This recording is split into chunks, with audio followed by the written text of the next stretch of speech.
કરીએ તો વડોદરામાં બે જૂથ વચ્ચે પથ્થરમારાનો બનાવ બન્યો હતો। આ પથ્થરમારાના બનાવને પગલે પોલીસ તુરંત ઘટનાસ્થળે પહોંચી હતી। પરિસ્થિતિ થાળે પાડી હતી, પરંતુ 50થી વધુ વ્યક્તિઓની અટકાયત પોલીસ દ્વારા કરવામાં આવી છે અને વધુ તપાસ હાથ ધરવામાં આવી છે। બે જૂથો વચ્ચે આ પથ્થરમારાનો બનાવ બન્યો હતો, જેમાં કેટલાક લોકો જે છે તે લાકડીઓ સાથે આવ્યા હતા, કેટલાક લોકોએ મારામારી કરી હતી। આખી ઘટનાનો એક વિડીયો પણ સામે આવ્યો હતો, જે બાદ જૂનાગઢી વિસ્તારમાં પથ્થરમારો થયો હતો। હવે આ મામલે અત્યારે કાર્યવાહી શું કરવામાં આવી રહી છે, પોલીસ કાર્યવાહી કઈ રીતે આગળ વધી રહી છે, ત્યાં કેવો માહોલ વિસ્તારમાં જોવા મળી રહ્યો છે, કૃણાલ શર્મા પાસેથી વધુ વિગતો મેળવીએ।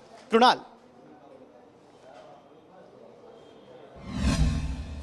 અંકિત, ગતરોજ જૂનીગઢી વિસ્તારમાં બે કોમના જૂથો સામસામે આવી ગયા હતા। એક સોશિયલ મીડિયાની પોસ્ટને લઈને એક જૂથ પોલીસ સ્ટેશને ગયું હતું રજૂઆત કરવા માટે કે આની સામે કાર્યવાહી થવી જોઈએ। જોકે તેમના જ વિસ્તારમાં અન્ય જૂથના પણ લોકો રહેતા હતા।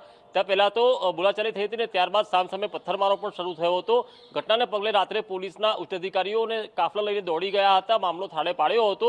આજે સવારે વિસ્તારમાં કોમ્બિંગ પણ કરવામાં આવ્યું હતું અને બંને કોમના 50 જેટલા લોકોની હાલ અટકાયત કરી લેવામાં આવી છે। સાથે જ સોશિયલ મીડિયા પર પણ સાયબર ક્રાઇમ વિભાગ નજર રાખી રહ્યું છે અને આ વિભાગમાં ધાબા પોઈન્ટ અને ડ્રોનની નજરે ડ્રોનથી પોલીસ વિભાગ હાલ અહીંયા કડક નજર રાખી રહ્યું છે, કારણ કે નવરાત્રીના હવે એક જ દિવસની વાર છે અને અગાઉ ગણેશ ચતુર્થી વખતે પણ આ રીતે જ ઈંડા ફેંકવાનો મામલો હતો, ત્યારથી આ માહોલ ગરમાયો છે અને હવે જ્યારે નવરાત્રી આવી ત્યારે પણ આ પ્રકારનું કૃત્ય થયું છે।